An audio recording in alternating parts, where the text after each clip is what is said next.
Hi all, thanks for joining us today. We're going to go ahead and get started and talk about 10 ways to access LinkedIn's hidden job market, offered by Oregon State University's Alumni Association in partnership with us here at Oregon State's Professional and Continuing Education Unit. I'm Emily Henry. I'm the Assistant Director of Program Development at PACE, or Professional and Continuing Education. And we'll talk more about PACE at the end of the webinar and some of the classes we're offering and some discounts that we want to offer you all exclusively for being part of this webinar. So we're also joined today by Yulia Dennis from the Alumni Association and President of Talent Driven Consulting, Bruce Hohensee. I think I got that right, but Bruce will tell you if I didn't. So we're going to hear more from them shortly about the topic today. Before we dive in, I just wanted to share a few housekeeping items. So feel free to ask questions during the webinar by typing your questions into the chat box or the question box. We'll be checking both of those. Questions we can address throughout, but also at the end, we'll have plenty of time for you all to ask questions. And then we're also going to email out a link of this recording of the webinar to you all after the webinar within the next 24 hours or so. And we'll have that discount for our PACE courses included on that as well. So I will go ahead and turn it over to Yulia and Bruce for the webinar today. Thank you. Welcome, everyone. Thank you so much for attending. We're really excited that you're here and are glad to be sharing this information with you. So my name is Yulia Dennis. I'm the Director for Alumni Career Services at the Oregon State University's Alumni Association. I'm really glad to be presenting this really great knowledge and sharing with all of you, and feel free to reach out to me after the webinar if you have any questions, and definitely happy to be a resource for you. Hello, welcome to the webinar. My name is Bruce Hohensee. I'm the President of Talent Driven Consulting. And my firm helps companies try to find the right talent for their needs, and I enjoy helping people get fulfillment by finding the right role. So I am glad to participate in the call today, and hopefully we can give you some tidbits that will help you and wherever you're at in that process. And this session is being recorded, so feel free, as Emily mentioned, to ask questions during the webinar via the chat box, and questions will be addressed throughout the webinar as we see questions pop up. And then a link to the presentation will be emailed to you. That way you can hear it or pass it on to someone else if you're interested. I'll give you a little bit of a brief overview of Alumni Association's Alumni Career Services. So we do offer a variety of things for our alumni and to help with professional development and career goal setting, etc. So I do some one-on-one work. I do consultations and resume reviews and can help with all kinds of questions, including like how to find a job, how to create connections, salary negotiation, etc. Anything that's related to career development, I'm happy to assist with. We also provide online events. So for example, this webinar, we do some online career connections. And then we also have in-person events as well. So a variety of different things that are offered for alumni to help them with their career goals. And like I said, very happy to assist you. So reach out to me and we'll figure out something that will work for you. The main purpose of this time together today is to help you navigate the job search landscape. We're going to be primarily focusing on LinkedIn, but we'll touch on resumes and other things that I think will be helpful. We'll give you some advice and some best practices, and expect that you'll find this a valuable time. And then some learning outcomes. We're going to be looking at 10 ways that you can access the hidden job market via LinkedIn. But essentially what we're talking about is how to create and then maintain an effective profile and learning practical application tips for managing your LinkedIn account and your contacts. We're also going to really look at what it takes to successfully job search. And so we're going to look at shortcuts to navigate the industry landscape and how to successfully land an offer that you're happy to accept. And we're going to also look at exact concrete steps you can take to increase your chances.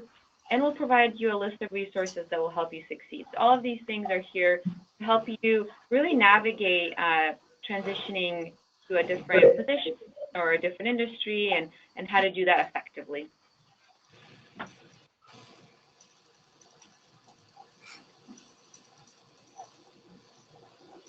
All right.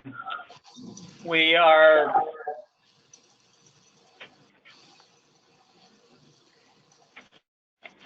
Sorry, we're just getting a little bit of feedback on the phone.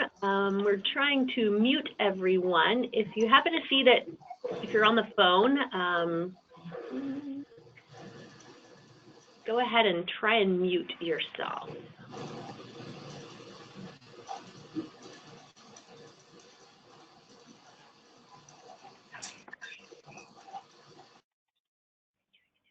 Okay. All right. So we're going to be looking at the concept of networking and how you use your network and why to use LinkedIn.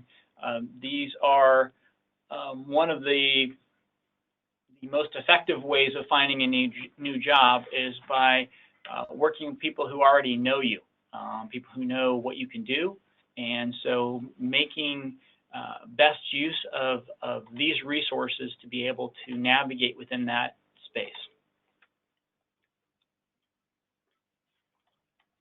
All right, we're going to have a poll question pop up, and if you would be so kind as to engage with us, we're looking for a little bit of information about where you're at in the process and whether or not you currently are using LinkedIn and have an active profile. So I'll give it just a few minutes for some results to come in. Looks like 77% of the people on the phone have voted so far. Get it? Okay, we're in the 90s now. So looks like we have a front leader of about half of you who are already involved in using it.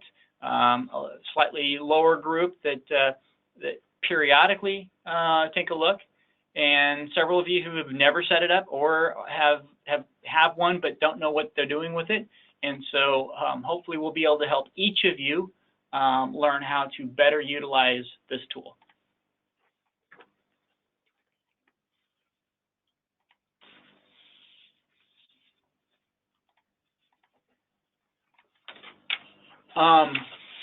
So the next poll that we have, poll question, is if you're looking or when you're looking for a new position, what are the things that you are wanting to use this for? So if you could please vote on this one, this will give us a little bit of direction to help us understand how to tailor some of the conversation.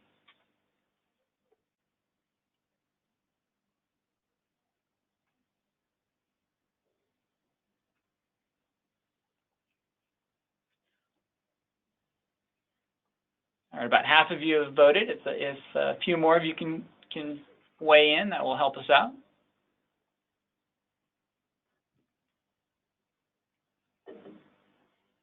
All right. So it looks like the top reason that people have stated is to publicize their resume and skills, followed very closely for applying with one click. Both of those things are certainly aspects that we can cover in this process. The one that received the least number of votes was the customize a note to recruiters and HR professionals, and I will address that in a little bit. And I think there's an opportunity there for you to communicate very directly to the marketplace that you might be wanting to engage with. Thank you for that.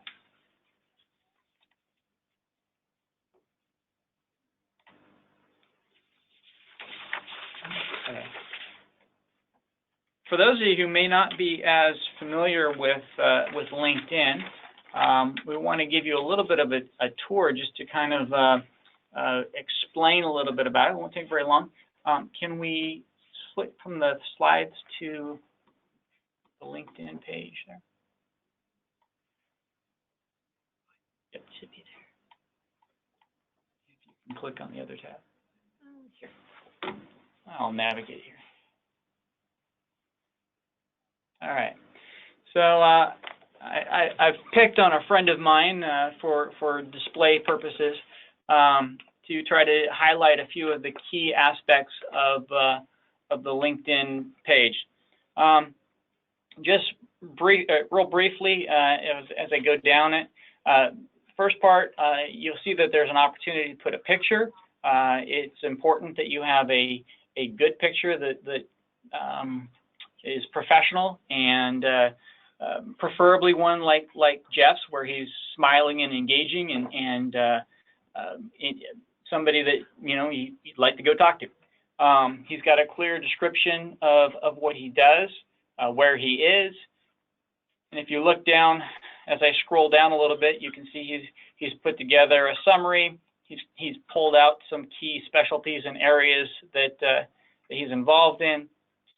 You can see he's got his experience listed and the time that he's been in different roles, some of the major responsibilities and successes that he's had. You see down in the education, he's got his chemical engineering as well as his MBA, so he highlights some of the experiences he has there, some voluntary experience, some of the endorsements and other skills that he possesses.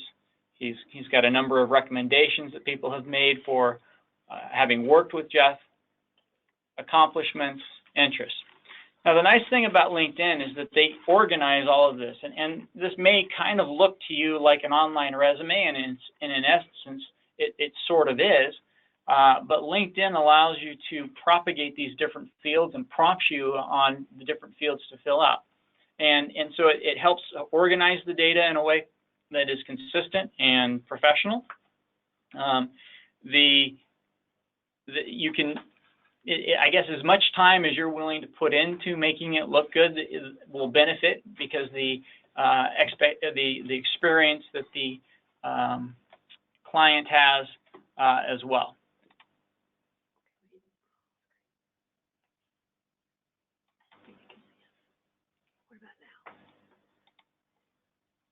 Okay. I'm not sure if you were able to see the screen as I did the demonstration. If you guys could just let us know in the chat bar, can you see the profile on screen of Jeff Gross? Just a quick yes or no would be great. Yes, perfect. Okay, perfect. All right, let me just briefly walk back through while we're here. As you can see, he's got a good picture at the top. He's got a summary. He's laid out the different experiences he has, education, etc. While we're here, and just so that we don't have to navigate back and forth, I want to highlight one thing, and we'll discuss it a little bit later. But if you go up to jobs, and in jobs,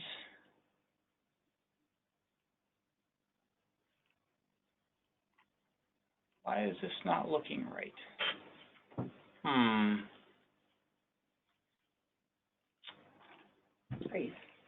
not seeing something I was looking for. All right, let me address it when we come back to that later in the presentation. Let's go ahead and go back to the presentation. Yeah. Okay.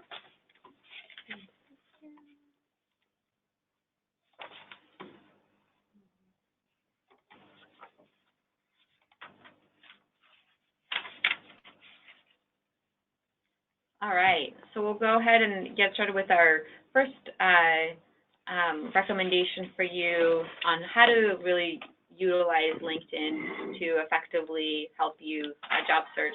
Thank you, Bruce, for that intro into the platform and what it looks like. So the first step really is to learn about yourself. This is where you think about your strengths, your values, what motivates you, when have you been successful in the past, things like the kind of environment, the kind of people you were surrounded by, what kind of work you did. The reason this is the first step is that this really serves as a foundation for you for further exploration. And there's great resources out there that are free that you can use, such as Career One Stop, My Next Move, or Own It online. You can also reach out to me if you need help with this step, because I love to help people navigate what it means to really utilize your strengths and to figure out your values and motivations in a career setting and for your career goals. So this is a really great step, and it's a great time to reflect and think about what's most important to you.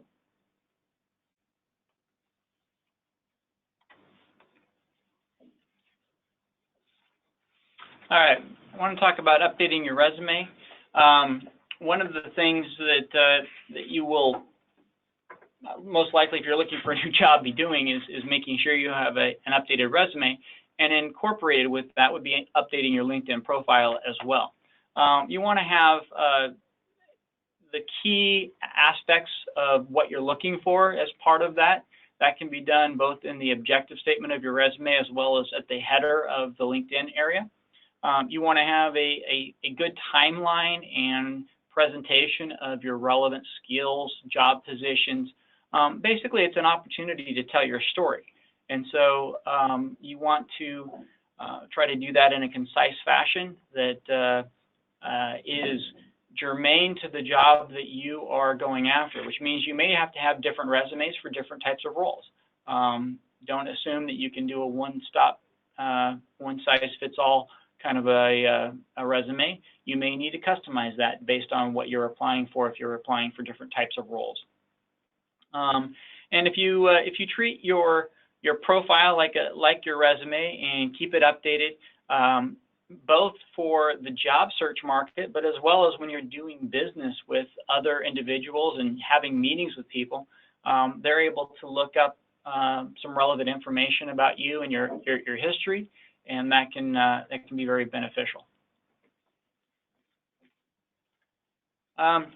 So one of the things I want to, I guess, highlight for you or help you understand is a little bit about how LinkedIn works.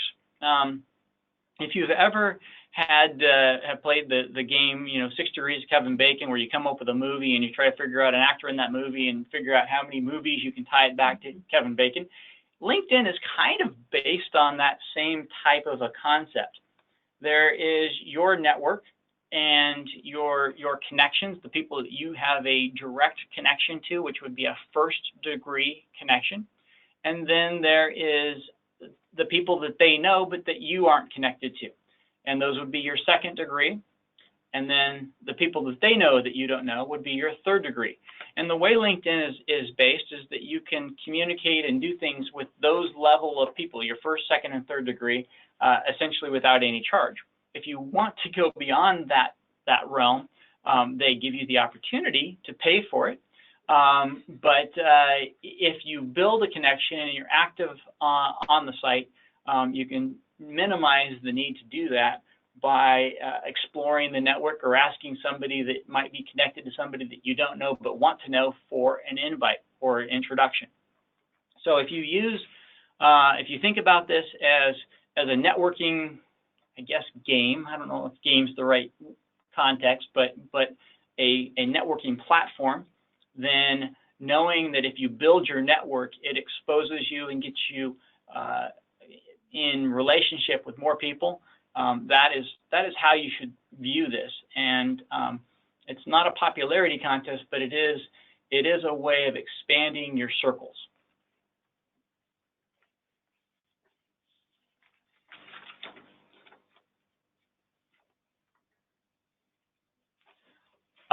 One of the things that LinkedIn does LinkedIn will give you basically a platform to do a lot of different things. But one of the things that people don't do that would benefit them is working on the headline. And this is what usually will show up right below your profile picture. And it communicates people as to what you're doing, what you may be looking for, and it is a good communication tool. So I'm going to just for a moment talk in two different venues. If you're looking for a position and you don't care if anybody knows that you're looking for a position, this is a good place to state that you're looking for a new position. I'm looking for a new director of marketing position. I'm looking for a new sales position. I'm expanding my horizons to new opportunities or something to that effect. If you're in the job market, but you don't necessarily want everybody in the world to know, you may be a little bit more veiled in what you put in there. You can put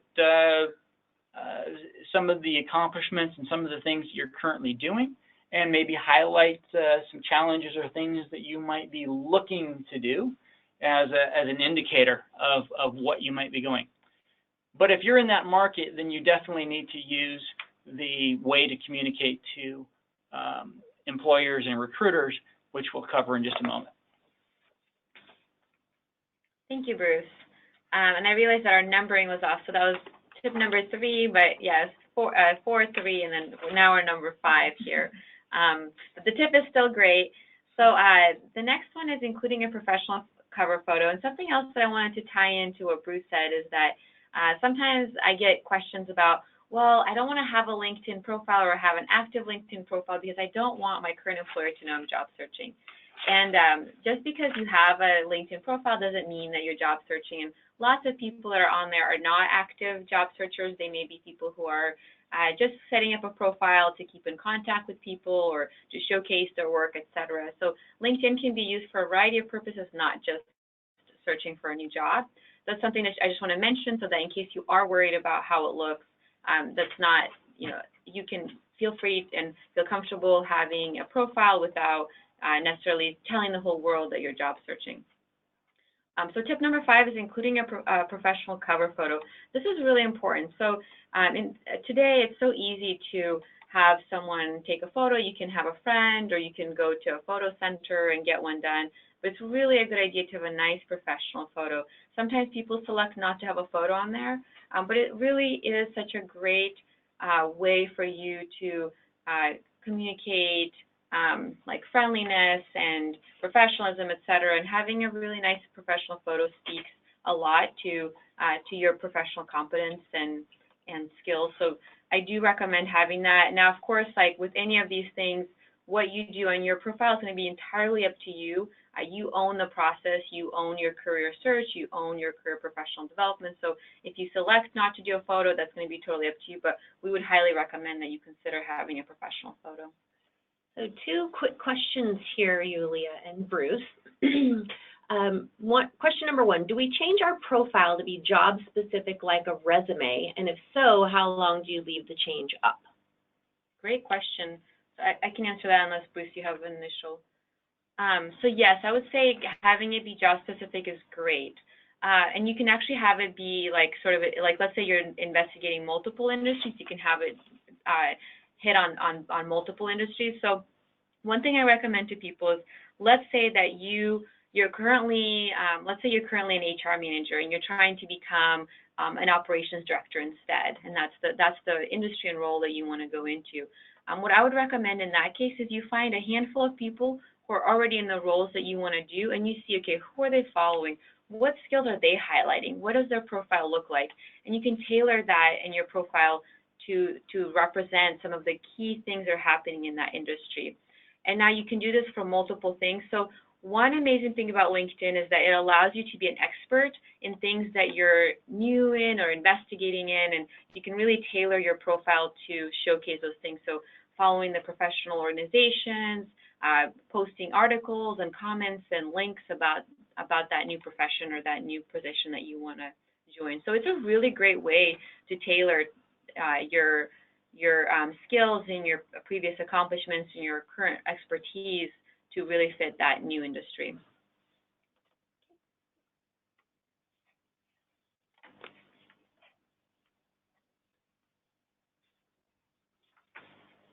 One of the things you can do within LinkedIn is create a customized URL.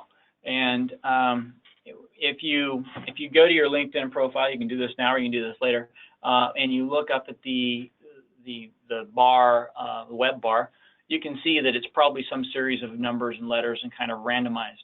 You can go in and you can customize that to your name and make it truncated, shorter, so that it's easier.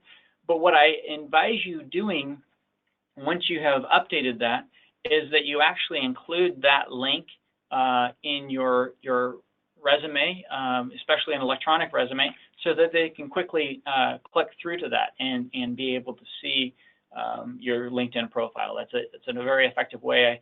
I bet I see that on half the resumes I see right now, and as a recruiter, it's always beneficial. It just saves me time because some names are more unique than others. Every now and then, I'll have Dan Smith or something to that effect, and it can take me a little bit of time to navigate to getting to the right person. And so that would be a helpful thing for you to have on your resume and on the electronic profile.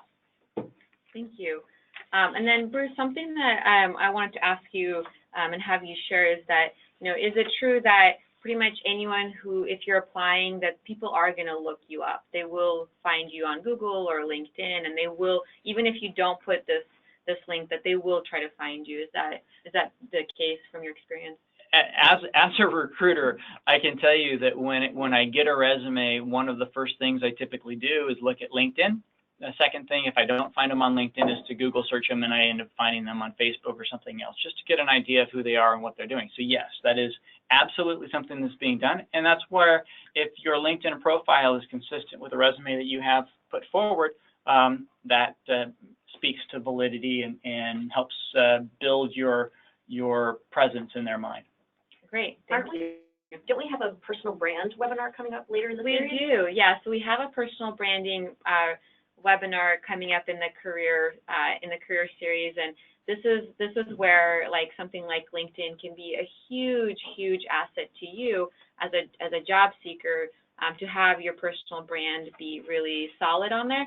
And this also goes back to the first step that we recommended, which is knowing yourself. So part of knowing yourself is knowing what you stand for, what you want to be seen as an expert in, what you want people to recognize you for. And so these are all things that are very much interconnected. And I'm really excited to talk more with all of you about personal branding and how you can enhance that through things like LinkedIn.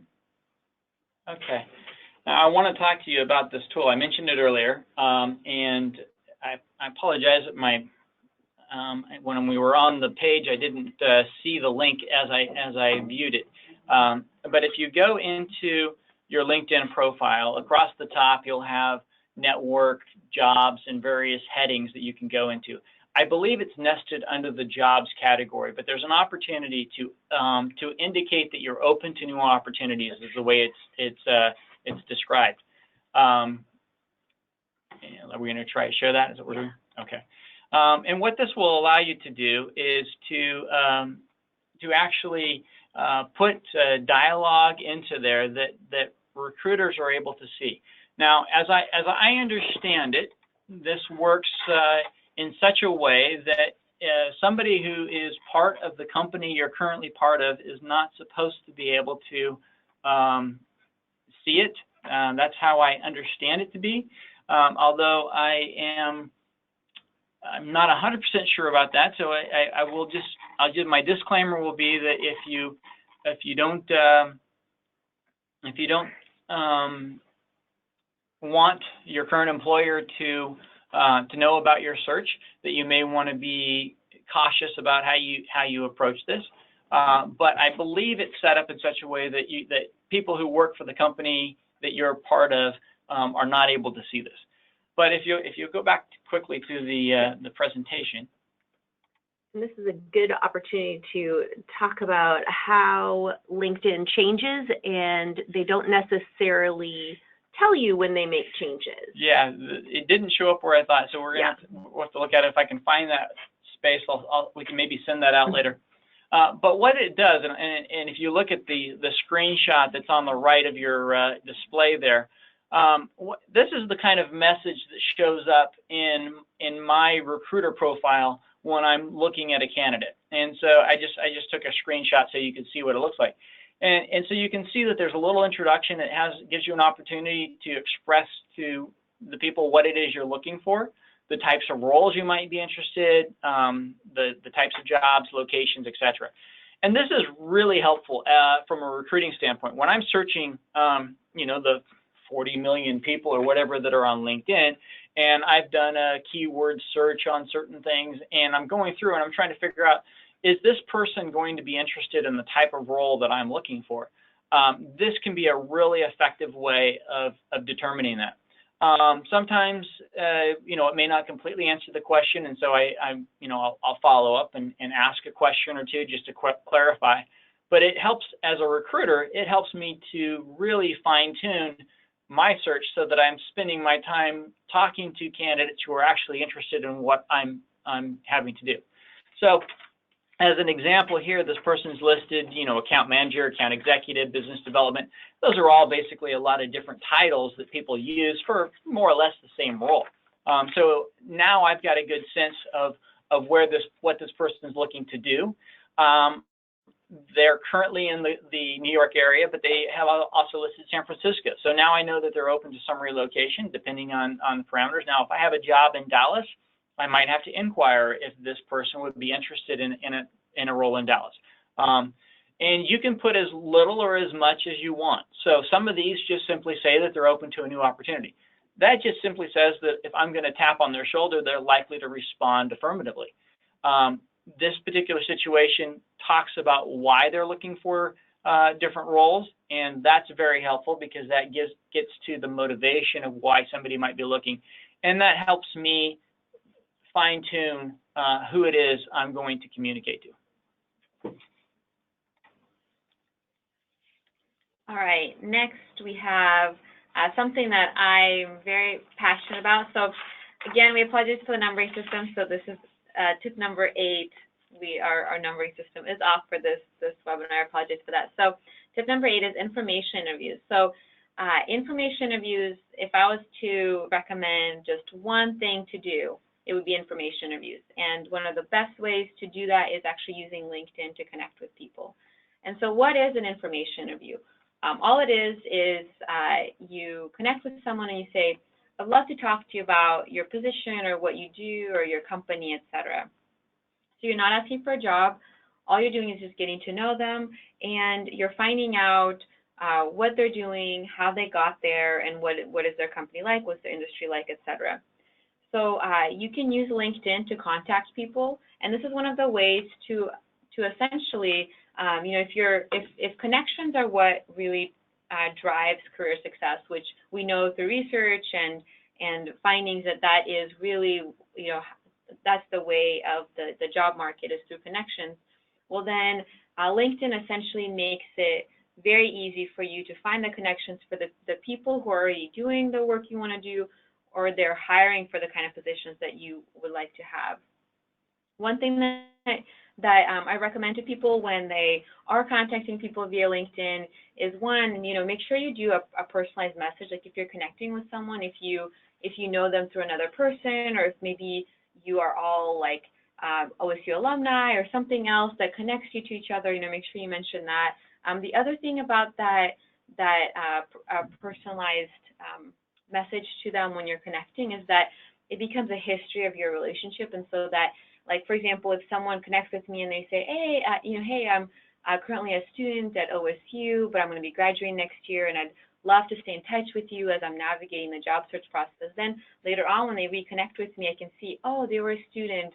Here's how they got to know me through LinkedIn. And then another thing to kind of keep in mind is that not everyone checks LinkedIn often, and so sometimes you won't hear back right away, and that's okay. That's also the case if you email people to invite them for an information review. Generally speaking, the second time you connect with someone, they're a lot more likely to respond, and so I recommend that you keep trying, even if you're not hearing a response back right away. The other thing is, be sure to send a thank you card or a LinkedIn message to thank them for talking to you if you do end up successfully scheduling something with them. And these can be as simple as like a 15-20-minute phone call. It can be coffee or lunch, whatever, however it works best for the person to connect with. But this is really an amazing thing to do for job searching, for career exploration, and LinkedIn is an amazing tool to access people who are doing the things that you want to do. Bruce, do you have anything that you want to add about information interviews from your perspective? Yeah, one of the things that I guess I would input here is that there are many people in the professional realm who actually enjoy being a mentor. They enjoy investing in somebody else. And so the idea that you're imposing on them and that you're taking up their time and they're not going to be interested in trying to do that is usually not true. Actually, usually people like to talk about what their career is like and how they got there.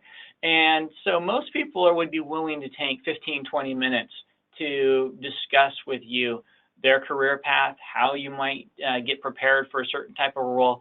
And so it's not something that a lot of people are opposed to doing. Now, I'm not saying that everybody's going to embrace it. I'm not saying everybody's going to have the same amount of time in their schedule.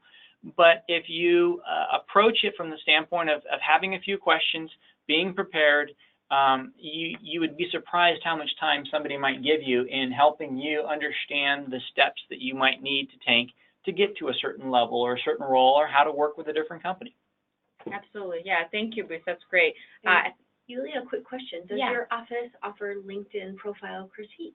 Yes, absolutely. So I would be more than happy to offer anyone who's attending today a LinkedIn profile critique. So you can send me your link via email, and I'd be very, very happy to do that for you. And I can do that for resumes and cover letters and job applications, et cetera.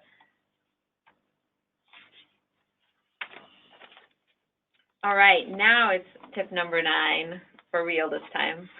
So tips for managing LinkedIn contacts. So there's lots of ways to try to keep track of your connections. My personal favorite is LinkedIn, because everyone's already on there. I can see the messages in the history, and so it actually does most of the work for you. So in the past, like, people would keep spreadsheets or copies of business cards, etc. But now we have this amazing electronic way of keeping track of who you've talked to and how you met, etc. So you can so one way to manage your contacts and connections is to post and comment comment regularly. Having a presence on LinkedIn is a really great way to stay engaged with the people that you connect with. And then adding, of course, as we already mentioned earlier, adding a note to new contacts about how you met, so that you can go back in the history and see how you connected, and finding the sort of common threads. And then, with all of these things, so if you're a passive job seeker, like, you might check it, once a week, or, once every other week. But if you are actively job seeking, I would say posting on there and being active a lot more often is something that would be a recommendation. But it doesn't depend on where you are in the job searching process, and time will vary. But definitely, regularly checking and connecting with people on there is a really great thing to do if you're in the job market.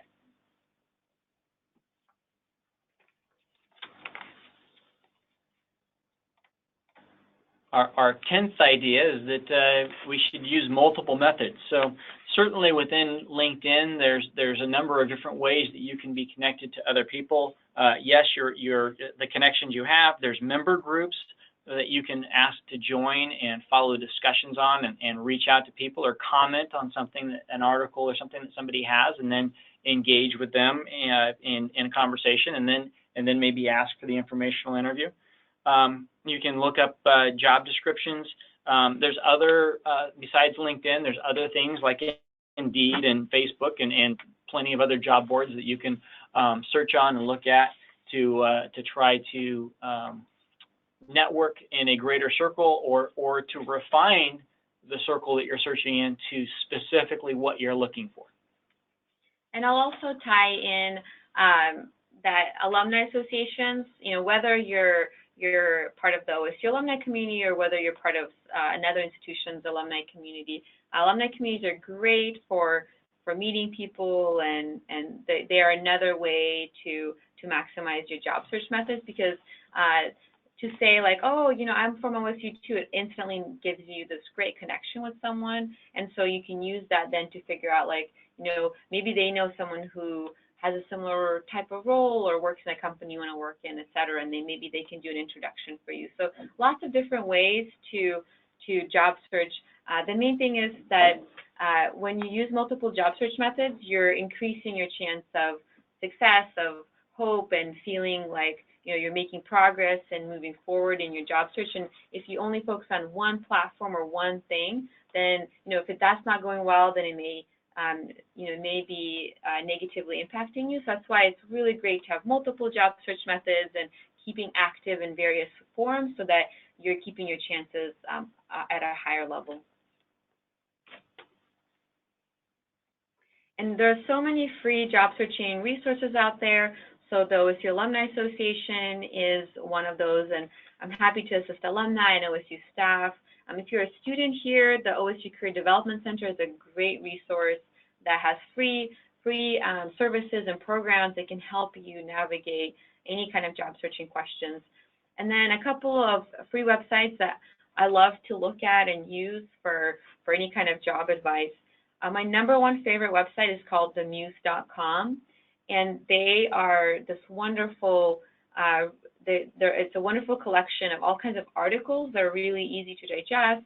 They usually have concrete action steps that you can take, and it's amazing for anything that's related to any kind of professional development, so I totally recommend that one. And then, of course, as I mentioned earlier, for exploration or assistance, Career One Stop, My Next Move, and OSUAlumni.org are all excellent sites to explore.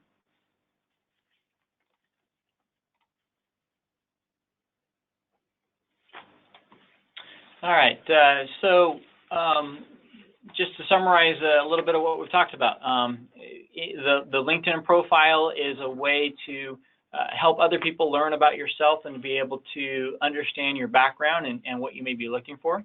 Try to keep it consistent with the resume that you have, so that they are complementary of each other.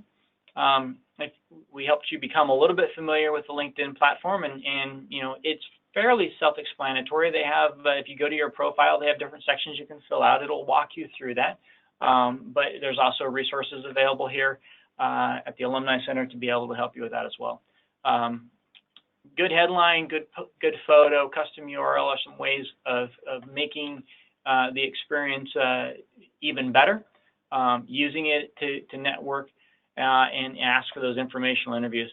One other comment I would just make about LinkedIn is, in your current role, if you're meeting with somebody new and you haven't met them before, highly recommend going to the LinkedIn profile and just spending a couple of minutes of looking for some common threads and things that you can use in that conversation to make a connection point. That's a very effective and viable reason for using LinkedIn as well.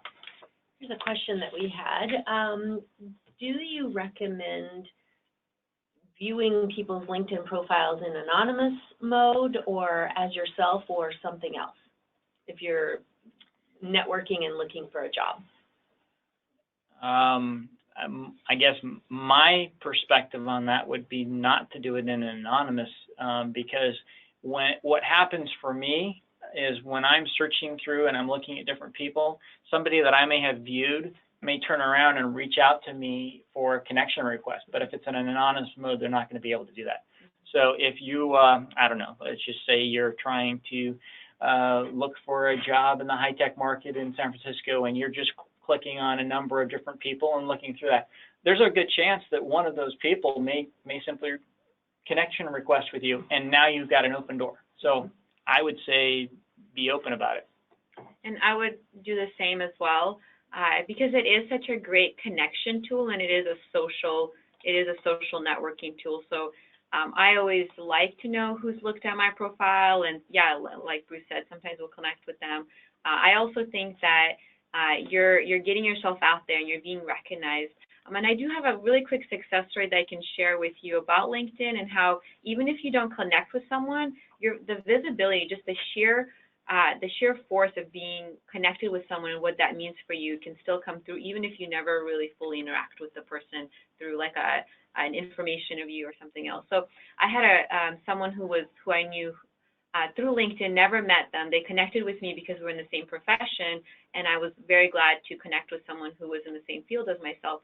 Well, they were very active on LinkedIn, and they would be posting information, and it was very much in line with the things that were the like high, big things that we were doing in the industry at the time. And they never sent me any kind of personal message or anything about what they were doing or wanting to talk to me, because I wasn't at that time on their radar. However, years later, they ended up applying for a position in my office.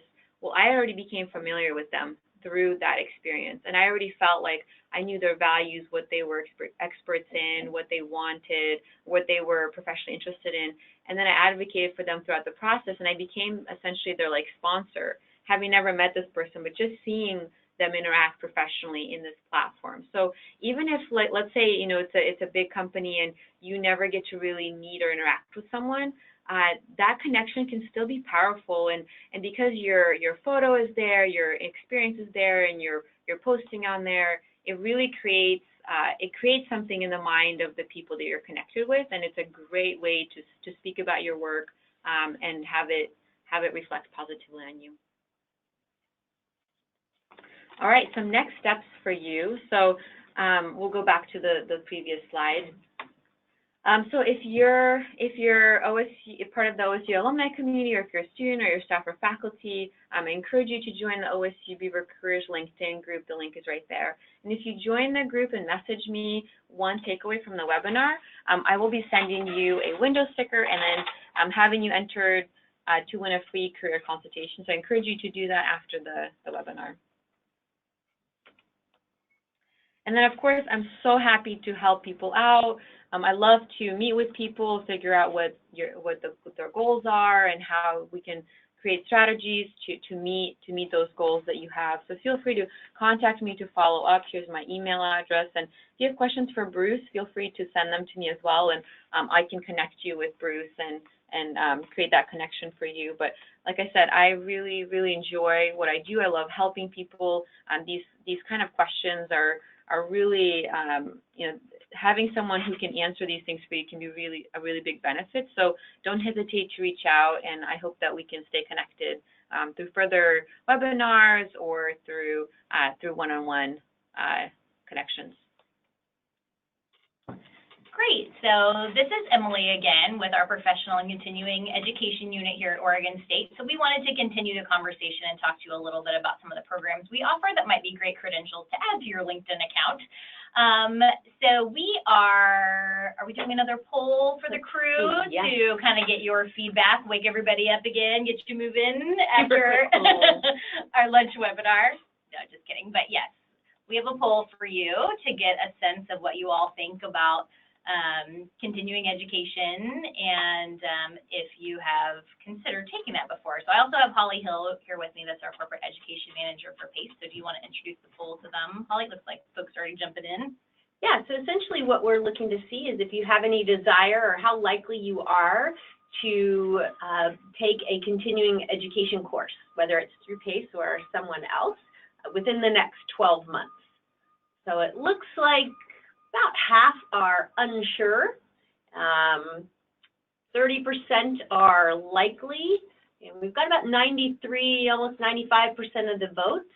So let's just see if we can share that briefly.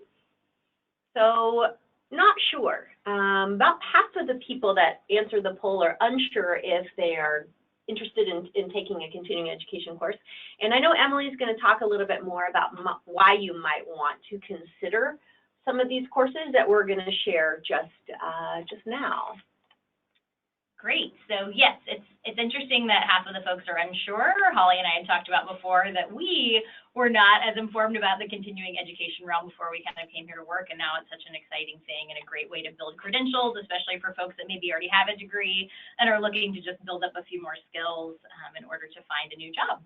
And so we are going to be sending out an exclusive discount to everybody on this webinar in the email with the recording, and to save 15% on the programs that we're going to talk about today. So here's just a few that we're featuring, but you can see our website down there at the bottom, pace.oregonstate.edu, to get a sense of the full range of catalog. And really with PACE, Professional and Continuing Education, we look to work with communities to offer educational opportunities that both are for personal enrichment and professional development. We have hundreds of courses and certificate programs that are all open to the public, so anyone can take them. You don't have to be an Oregon State student. And what we featured here today are just a few of our certificate programs that start in January. So each of these programs is made up of about 4 to 5 short courses that typically range from 5 to 8 weeks in length per course. And the programs themselves are really designed for working professionals. So you can take the individual classes or enroll for the whole certificate, and the whole certificate takes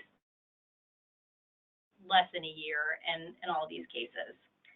So the ones we have highlighted here, one is our Business Administration Certificate that we've developed in partnership with the College of Business here at Oregon State. And this certificate really focuses on essential skills in human resources, finance, marketing, and more, just to manage a successful business and pick up some of those essential business skills. And the first course in that is our Finance Accounting Foundation that starts on January 15th. We also have a certificate program in project management. So this is a great way to build skills to keep your projects on task, on time, on budget. Project management is vital for all industries, and this program is really exciting. It was developed by Cindy Dionisio, who is the chair of the PMBOK Guide 6th edition. So if you're familiar with the Project Management Institute, PMI, their project management body of knowledge, she's actually the chair of the latest edition of that. So it's really the cutting edge, and from a professional who knows the industry so well that developed this program. So again, the next class starting with that is in January. But again, there's a whole range of classes for each of these programs, and you can jump in at any point. The next one I have up here is our Learning to Lead certificate. And so in this certificate program, you really learn tips and strategies for effective leadership, improved communication, increased emotional and cultural intelligence, and how to manage organizational change. And these classes are great for those who are already in a supervisory or leadership role, but really are designed for anyone that's interested in taking on a leadership role, whether supervisory or not, within their job. And so it's a great introduction to kind of, we talk about sometimes the soft skills of the industries, but these are really the vital skills that set you apart from a lot of other folks. And that starts on January 8th with that course around organizational change and leadership through change. And then finally, we have our Web Development and Coding certificate. And this certificate really focuses on the technical skills behind web development and how to create and maintain all aspects of a website. So starting in January, this certificate's really designed to get you through quite quickly. So there's 2 classes that start in January, and you could enroll in both. One is Web Design Principles, and the other is Intro to HTML, CSS, and JavaScript Programming. So we encourage you to join us at PACE to diversify your skill sets and build your resume. And we also have the opportunity to work to customize any of these programs or any of the other ones we offer into a corporate environment. Yeah, and my name's Holly Hill, and I'm a corporate education manager here. And we know, based on research that's been done, employees usually want to change jobs for a couple of really key reasons. One is they don't feel challenged. They don't feel like their skill set is being used fully. And then they leave their managers. So a lot of times people don't necessarily leave a job, they leave their managers. And so what we try to do in the corporate training realm is figure out ways that we can solve for both of those problems. And we offer a variety of corporate training opportunities and customized courses that essentially allow companies to maintain and retain their key employees. So imagine if, you might be on this webinar because you are thinking you want a new job. What if you could take your current job, add some new skills, do some customized training at your workplace, get your manager some leadership training or some supervisory training? Would that transform your situation? So if you're in that boat and you feel comfortable talking to your leadership, feel free to reach out to us and we can have a discussion on how we might be able to help your company. And I know that Bruce had found the information about being open to those new opportunities. I wanted to jump back in on that. They moved the link, and it took me a little while, but I found it while we were talking here. If you're in LinkedIn and you go to view your profile, and it says view full profile, that's where you're going to be able to see it. Mine is listed under your dashboard, and there's an area called career interests. Let me see if I can navigate to the screen. Yeah. See, I found it by going here, and then under the view full profile, that was where I found the career entrance section. And you can see that this is turned on, and you can go in and you can edit that as you see fit. If it expires after, gosh, I don't remember if it's 30, 45, or 60 days. There's some period of time in which it expires, and you have to go back in and kind of make sure it's still relevant.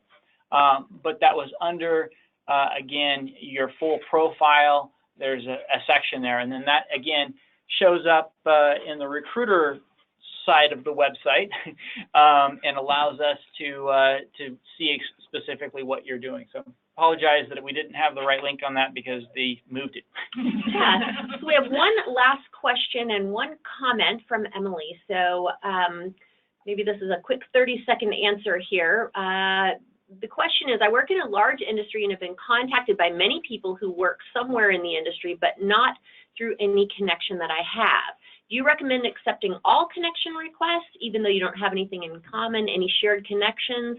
Or, you know, this person says they wouldn't be able to introduce any high quality contacts to some of those folks if they were asked.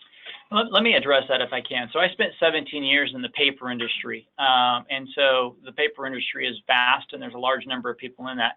I happen to be in a recruiting role now, so I'm open to this. But even in the past, if I got a request from a machine superintendent in Wisconsin, because they were in a relevant industry, I would connect with them because I just never knew when I might have a question or something that would come up. It's different than promoting that person to a specific situation, and you can choose at that time if you want. You know, if somebody's saying, "Hey, I see you're connected to so and so. Can you introduce us?" You can simply reply, you know, yes, I'm connected, but I don't really know them, or something to that effect, just to clarify where it is. But you can also be a bridge to somebody who's trying to find information about a certain grade or something. And again, I'm using that from my perspective. So in my particular case, I would have done that. Now at the same time, in the recruiting realm that I am, I don't automatically accept every request I get. If I have no context for the industry or the person, if they're trying to contact me from India and I have not reached out to them, some things like that, I don't accept all requests. But if there's some relevance, if they look like a job searcher, whether they're specific to a search that I'm doing right now or something that I may be doing in the future, I'm still going to connect to them. Yeah, and I will say too that it's really up to you. Just with all of these things, it's really up to you how you want to manage and navigate that. Because I view it as a social thing, I'm very open to connecting with people, and I generally will connect with lots and lots of people on there. We mentioned one thing earlier that we also didn't show.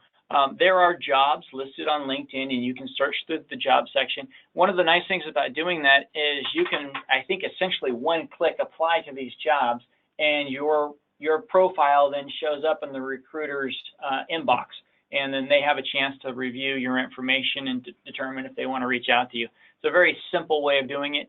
You can have your resume uploaded, and it can be attached, and there's a lot of things that you can do.